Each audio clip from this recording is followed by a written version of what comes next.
आज के इस आर्टिकल में आप लोग का स्वागत है। आज रश्मि बंसल लेखिका के द्वारा लिखे गए आर्टिकल को समझेंगे, जो भारतीय संस्कृति में जो साड़ी का महत्व है उसके बारे में बता रहे हैं कि साड़ी का क्या महत्व है। बोल रहे हैं कि जैसा देश वैसा भेष, जैसा देश वैसा भेष। हमारा जैसा देश है उसी के अनुसार ना भेष बनाना चाहिए कि दूसरे देश के अनुसार अपनाना चाहिए। यही बोल रहे हैं कि जैसा देश वैसा भेष होना चाहिए। इसलिए वर्किंग वुमन आजमाए साड़ी की अदा और साड़ी का ग्रेस। इसलिए वर्किंग वुमन को क्या बोल रहे हैं कि आप लोग साड़ी की अदा और साड़ी की ग्रेस को अपनाएं, और ये अच्छा भी लगता है, कॉन्फिडेंस भी बिल्डअप होता है। हाँ, तो यही बोल रहे हैं रश्मि बंसल। कामकाजी स्त्रियां अब साड़ी कम क्यों पहनने लगी है? कामकाजी स्त्रियां अब साड़ी कम क्यों पहनने लगी है, ये बता रहे हैं। बोल रहे हैं कि कुछ दिन पहले एक टीवी चैनल से एक रियलिटी शो में शामिल होने का न्योता आया। रश्मि बंसल जो लेखिका है उनको एक न्योता आया कि ये हमारे रियलिटी शो में आकर शामिल हुई है। चूँकि कार्यक्रम का कंटेंट ठोस था, बोल रहे हैं कि कार्यक्रम का कंटेंट क्या था? ठोस था, शिक्षात्मक था, इसलिए लेखिका जो हाँ कर दी, इसलिए मैंने हाँ कर दी, मतलब लेखिका हाँ कर दी। आइकन्स ऑफ भारत नाम के इस शो में हर हफ्ते कुछ लघु उद्योग शुरू करने वाले अपनी प्रेरणादायक कहानियाँ सुनाएंगे। देखिए, शो का क्या नाम था? Icons of Bharat. तो इस शो में जो स्टार्टअप अपना शुरू करता था, उद्योग शुरू करता था, तो वो सौ लोगों अपना सफलता की कहानी सुनाता था, अपनी प्रेरणादायक कहानी सुनाता था कि कैसे हम शुरू किए अपना स्टार्टअप। मैं ज्यूरी मेंबर के रोल में उनमें से एक श्रेष्ठ आइकन चुनूंगी, और इनको एक श्रेष्ठ आइकन चुना था ज्यूरी मेंबर के रोल में से। चूँकि इतने सारे स्टार्टअप्स को देख चुकी थी, और एक लेखिका बोल रहे हैं कि इतने सारे स्टार्टअप्स को पहले हम देख चुके हैं, इसलिए हमारा इस क्षेत्र में अनुभव है परखने का।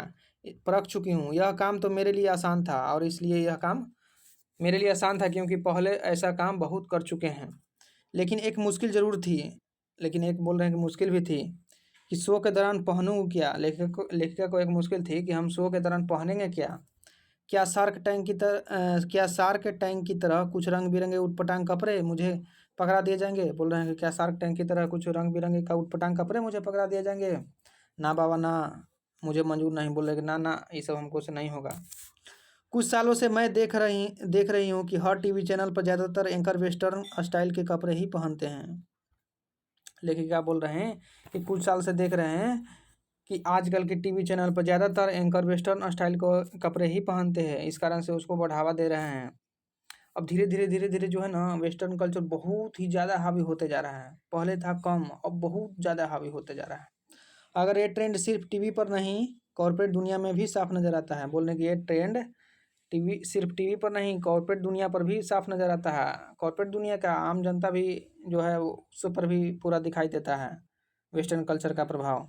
किसी भी एमएनसी ऑफिस में आप चले जाइए। एमएनसी ऑफिस क्या होता है? एमएनसी का फुल फॉर्म होता है मल्टीनेशनल कॉरपोरेशन, मतलब बहुराष्ट्रीय कंपनी। बहुराष्ट्रीय कंपनी किसको बोलते हैं? मल्टीनेशनल ऑफिस किसको बोलते हैं, या कंपनी किसको बोलते हैं? जो अपने देश में कंपनी है वो दूसरे देश में भी करता है, तो उसको बोलते हैं एमएनसी। तो एमएनसी में बोल रहे हैं कि चले जाइए, वहाँ पर भी क्या होंगे? वेस्टर्न कल्चर वाले संस्कृति ही दिखाई देंगे। वर्किंग गर्ल्स वर्किंग गर्ल्स वहाँ पर शर्ट पैंट में ही मिलेंगी। ये सिलसिला एमबीए कॉलेज से शुरू होता है। बोल रहे हैं लेखिका, जैसे एमबीए करते हैं, master of business administration IIM से किए थे ये लेखिका रश्मि बंसल। तो बोल रहे हैं ये सिलसिला एमबीए कॉलेज से शुरू होता है, और मैं जब लेक्चर देने जाती हूँ तो सभी विद्यार्थी एक जैसा काला ब्लेजर पहने हुए दिखते हैं। अच्छा, लेक्चर देने जाती हूँ, जब मतलब लेखिका लेक्चर देने जाते हैं तो सभी विद्यार्थी एक जैसा काला ब्लेजर में पहने हुए दिखते हैं। इसी को प्रोफेशन ड्रेस माना जाता है, और इसी को आजकल क्या करता है? प्रोफेशन ड्रेस माना जाता है। जब प्लेसमेंट के समय आता है, मतलब जब पढ़ाई पूरी हो जाता है तो प्लेसमेंट का जब समय आता है नौकरी के लिए, जॉब के लिए, तो लड़कियां इसी अंदाज में तैयार होकर इंटरव्यू के लिए जाती हैं। तो लड़कियां क्या करती हैं? इसी अंदाज में तैयार होकर इंटरव्यू के लिए जाती है। वैसे जब मुझे आईआईएम अहमदाबाद से प्रवेश पत्र मिला था, वैसे लेखिका बोल रहे हैं कि जब हमको जब आईआईएम अहमदाबाद में प्रवेश पत्र मिला था, तो उसमें लिखा था कि हर लड़की अपने साथ एक दो साड़ी ज़रूर लेकर आए, और उसमें लिखा रहता था कि हर लड़की एक दो साड़ी ज़रूर लेकर अपने साथ आए। जबकि अब ऐसा नहीं है, अब बदल गया है सब। इसी को लड़कियों का पावर ड्रेसिंग माना जाता था, इसी को पहले क्या कहा जाता था, पावर ड्रेसिंग माना जाता था रश्मि बंसल के काल में जब पढ़ाई होता था उस समय। तो अब जो है ना बदलते जा रहा है, बदलते जा रहा है, वेस्टर्न कल्चर बहुत ही ज़्यादा हावी हो गया है, घर घर में हो गया है।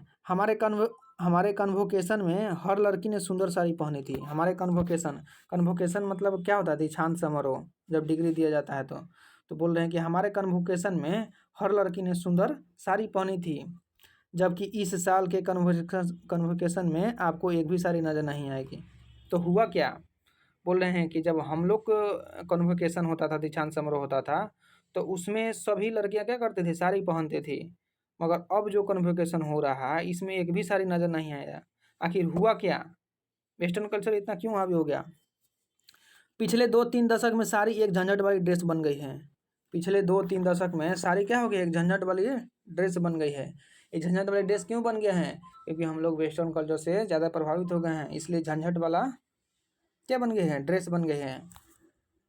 आजकल तो नाइटी ले लिया है स्थान साड़ी का, हर समय नाइटी। लड़कियां गर्व के साथ कहती हैं कि मुझे तो खुद बांधना भी नहीं आती है, और लड़कियां बड़े गर्व के साथ कहती हैं कि मुझे तो खुद बांधना भी नहीं आती। कैसे आएगी, सीखेंगे तब ना आएगी।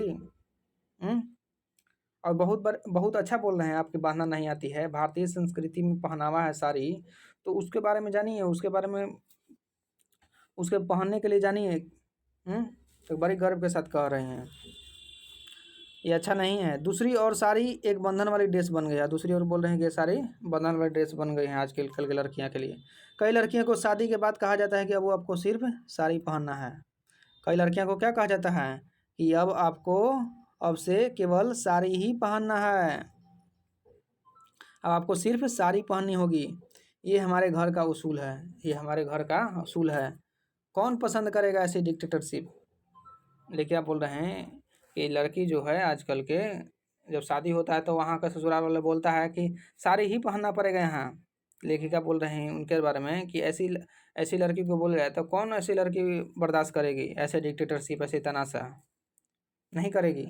पर लेखिका देखिए क्या बता रहे हैं यहाँ पर लेखिका बोल रहे हैं कि हर किसी को अपने तरीके से ड्रेस अप करने की आज़ादी होनी चाहिए, मगर मेरा मानना है, देखिए बोल रहे हैं कि आज़ादी होना चाहिए, मगर मेरा मानना है कि साड़ी की अपनी एक खास अदा है, जो सही है उसको अपनाइए, जो व्यर्थ है उसको हटाइए। तो वही लेखिका बोल रहे हैं कि साड़ी कोई झंझट वाली चीज़, वस्त्र नहीं है, बहुत ही अच्छा है, मगर मेरा कहना है कि ये साड़ी की अपनी एक खास अदा है। अब देखिए ये खास अदा है, कैसे बता रहे हैं, बोल रहे हैं कि जापान में पारंपरिक ड्रेस किमोनो, जैसे भारत में पारंपरिक ड्रेस क्या है, साड़ी है, तो वैसे ही जापान में पारंपरिक ड्रेस किमोनो अब कोई नहीं पहनता। अब क्यों नहीं पहनता? अब कोरिया और चीन में भी यही हाल है, लगभग दुनिया के सभी देश में यही हाल है कि वहाँ का पारंपरिक ड्रेस जो है, वस्त्र है, वो अब नहीं कोई इस्तेमाल करता है। बाकी भारत का अभी भी देखिए, अभी भी सारे लोग क्या करते हैं, पहनते हैं, मगर अब धीरे धीरे कम हो रहा है, जो अभी भी क्या भारतीय संस्कृति को मजबूती को दिखाता है। तो कोरिया और चीन में भी यही हाल है। भारत में साड़ी अभी प्रचलित है, बोल रहे हैं कि भारत में साड़ी अभी प्रचलित है, तो ये हमारी संस्कृति की मजबूती की ही न बता रहा है। ये बहुत बड़ी बात है, ये बहुत बड़ी बात है कि भारत में अभी भी साड़ी पहना जाता है, प्राचीन काल में भी पहना जाता था, अभी भी पहना जाता है। यानी उसमें अच्छाई है तभी ना, अच्छाई नहीं रहेगा तो कैसे पहनेगा कोई। मगर धीरे धीरे एक फैंसी ड्रेस बन रहा है, मगर धीरे धीरे साड़ी भी क्या रह रहा है, फैंसी ड्रेस में बन रहा है, जो अच्छा ही है। नई पीढ़ी के लिए साड़ी के लुक में भी अच्छा लगती है सब। मैंने भी अपनी वर्किंग लाइफ में सुविधाजनक कपड़े ही अपनाए हैं, लेखिका बोल रहे हैं कि हमने भी अपने वर्किंग लाइफ में सुविधाजनक कपड़े ही अपनाए हैं। पहले सलवार कमीज, फिर लेगिज और ज़्यादातर कुर्ता विद जीन्स। पहले क्या किया, सलवार कमीज, फिर लेगिज और ज़्यादातर कुर्ता विद जीन्स अपनाए। लेकिन एक दिन मेरी बचपन की सहेली घर आई और मैं उसे देखकर हैरान। लेकिन लेखिका बोल रहे हैं, लेखिका भी नहीं पहनती थी शुरू से। एक दिन मेरी बचपन की सहेली आई और वो हमेशा जीन्स टी शर्ट वगैरह ही पहनती थी, मगर उसको हम आज पहली बार साड़ी में देखे और हम क्या किए, आश्चर्य कर रहे थे, देखकर हैरान हो गए। हमेशा टी शर्ट और जीन्स पहनने वाली साड़ी में ये चमत्कार कैसे? बोले कि हमेशा टी शर्ट पहनने वाली लड़की, जीन्स पहनने वाली लड़की, ये चमत्कार कैसे होगा कि आज आप साड़ी पहने हुए हैं? उसने बताया कि मुझे हैंडलूम से प्यार हो गया है। उसने बताया, रश्मि बंसल को बताया कि हमें हैंडलूम से क्या हो गया है, प्यार हो गया है। हैंडलूम मतलब हथकरघा, हथकरघा से जो बनाए गए वस्त्र होते हैं, उस वस्त्र से क्या हो गया है, प्यार हो गया है। देश के भिन्न भिन्न प्रांतों के पारंपरिक साड़ी पहनना मेरा नया शौक है। और उनकी सहेली को क्या है, देश के भिन्न भिन्न प्रांतों के पारंपरिक साड़ी जो होता है, कुछ थोड़ा बहुत अंतर होता है साड़ी का, तो वो पहनना मेरा नया शौक है।